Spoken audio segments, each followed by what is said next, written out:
Fui à mesa tomar café, todos os casais estavam lá.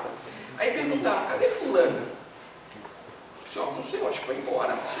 Aí todo mundo olhou para mim assim. Aí perguntaram assim, você fez alguma coisa com ela durante a noite? Eu falei, não fiz nada, nadinha. Aí alguém disse, por isso que ela já foi embora. E se ela dependesse de alguma coisa aqui, ela ia morrer, porque daqui não sai nada, não sai nada. E aí conversamos, fui embora, e fiquei pensando, né, como que alguns jovens têm coragem de viver sem propósito, sem objetivo? A Bíblia é muito clara quando ela fala dos seus princípios. Eu quero mostrar para você um texto bíblico, ou alguns textos bíblicos. Eu vou projetar os textos para você que está sem Bíblia, mas se você quiser acompanhar, Deuteronômio capítulo 22, 13 ao 29. São em alguns versículos que vão falar um pouco sobre a castidade, ou aí leis antes do casamento, como permanecer virgem até o casamento, tá bom? Deuteronômio 22, 13 ao 29. Nós vamos ler o texto. Se você quiser acompanhar comigo clicando no telão, fique à vontade. Capítulo 22, vou ler a partir do versículo 13. Este relato é dividido em 4 partes. Vou ler a primeira, vou começar agora. Versículo 13 diz assim: se um homem casar com uma mulher e depois de coabitar com ela, a aborrecer, e lhe atribuir atos vergonhosos e contra ela divulgar má fama, dizendo: casei-me com esta mulher e me cheguei a ela, porém a não achei a virgem. Então o pai da moça e a sua mãe tomarão as provas da virgindade da moça e as levarão aos anciãos da cidade à porta. O pai da moça dirá aos anciãos: dei minha filha por mulher a este homem, porém ele a aborreceu. E eis que lhe atribuiu atos vergonhosos, dizendo: não achei virgem a tua filha. Todavia eis aqui as provas da virgindade de minha filha. E estenderão a roupa dela diante dos anciãos da cidade, os quais tomarão um homem e açoitarão e o condenarão a 100 siclos de prata, e o darão ao pai da moça, porquanto divulgou uma fama sobre a virgem de Israel. Ela ficará sendo sua mulher e não poderá mandá-la embora durante a sua vida. Porém, se isto for verdade, que se não achou na moça na virgindade, então a levarão à porta da casa de seu pai, e os homens de sua cidade a apedrejarão até que morra, pois fez loucura em Israel, prostituindo-se na casa de seu pai. Assim eliminarás o mal do meio de ti. Vamos lá, este é o primeiro texto que fala sobre o sexo antes do casamento. Aqui neste texto você não vê a expressão dizendo de que o sexo antes do casamento era pecado. Você não vai ver essa expressão em inúmeros assuntos da Bíblia. Você não vai ver nenhum termo da Bíblia dizendo beber é pecado, fumar é pecado. Se você espera encontrar esse tipo de frase na Bíblia, você não vai encontrar. Às vezes Deus ele fala princípios e outras vezes ele fala nas entrelinhas. E dá para você entender. Neste caso, o caso era o seguinte: o indivíduo casou. Quando ele casou-se, ele suspeitou que a mulher não era virgem. Se porventura ele suspeitasse, ele deveria falar com o sacerdote. Se ele falasse com o sacerdote e ele estivesse mentindo, ele teria que pagar uma multa para os pais da mulher, porque ele a difamou. Caso ele estivesse falando a verdade, a mulher seria apedrejada. Olha que coisa, hein? Aqui não usa a expressão de que era pecado. Mas se a mulher casasse e não fosse virgem e o homem descobrisse, ela iria pagar com a sua própria vida.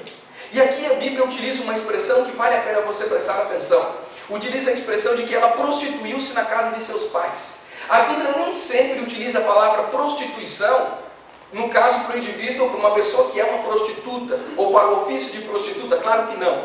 A Bíblia muitas vezes utiliza a palavra prostituição pelo simples fato de um casal ter relação sexual.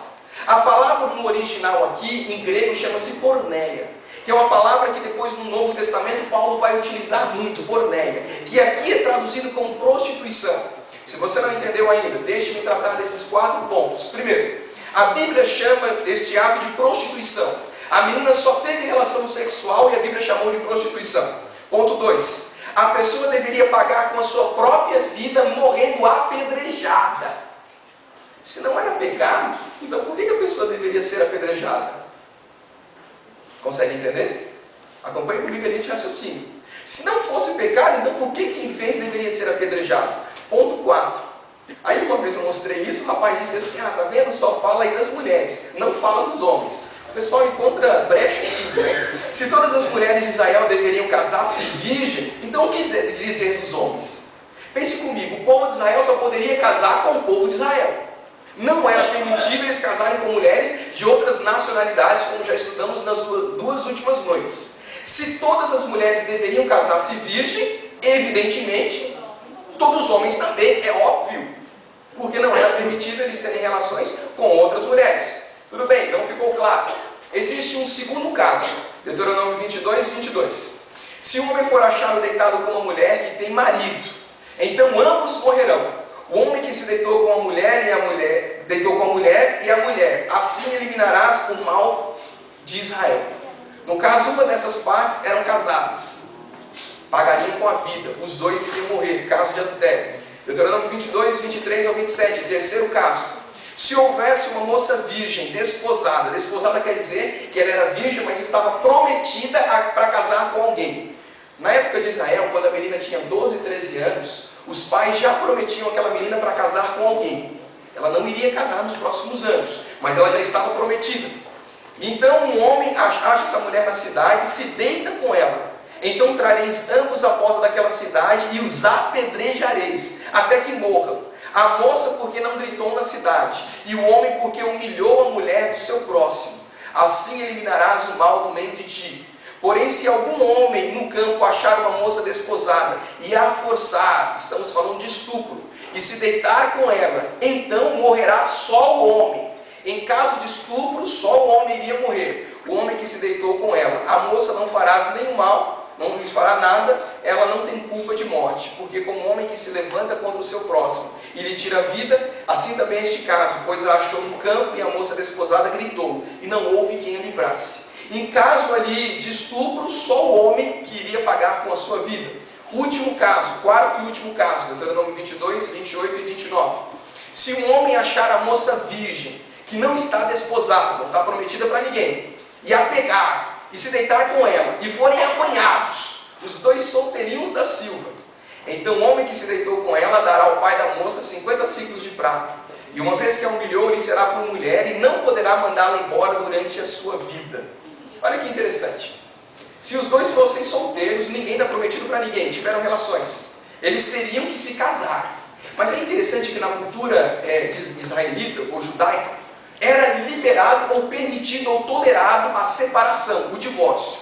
O único caso que você não poderia divorciar-se é se você tivesse tido relação sexual com a pessoa antes do casamento, que é este caso. Um professor meu, ele sempre dizia, né? O pastor Jorge Mário, alguns já conhecem, ele gostava muito de falar sobre sexo. E quando ele dava algumas aulas, ele sempre dizia, ele tem um jeito assim bem enérgico, né? Pastorzinhos, se você comer o lanche antes do recreio, comer um lanchinho, não faça o casamento. Não pode comer um lanchinho. E ele ficava assim sempre repetindo, nós rimos. E a história aqui é mais ou menos essa. Comer um lanchinho antes do recreio, não poderia se separar da mulher. Você teria que ficar casado com ela a vida toda. Ou do contrário, então, caso não quisesse, você teria que pagar com a vida. Volto a dizer, não há expressão pecado, mas há uma punição. Logo que eu subentendo de que é errado. Consegue entender? Para você que ainda não está acreditando, a Bíblia tem outros textos. 1 Coríntios 6, 18 e 20. Olha o que Paulo diz. Fugir da impureza. A palavra impureza aqui é a palavra porneia. É a mesma palavra que foi empregada naquele primeiro caso. A menina teve relação sexual antes do casamento. E a Bíblia chamou aquilo de prostituição, porneia. Qualquer outro pecado que uma pessoa cometer é fora do corpo. Mas aquele que pratica a imoralidade peca contra o próprio corpo. Ou seja, traz consequências internas. Este é o grande problema do sexo antes do casamento. São as consequências internas. Acaso não sabeis que o vosso corpo é o santuário do Espírito Santo que está em vós, o qual tendes da parte de Deus, e que não sois de vós mesmos, porque foste comprados por preço? Agora, pois, glorificai a Deus no vosso corpo. Este é o conselho de Paulo. Fugir da impureza. A palavra impureza, porneia, quer dizer prostituição ou qualquer tipo de relação sexual ilícita, que está incluso relação sexual antes do casamento.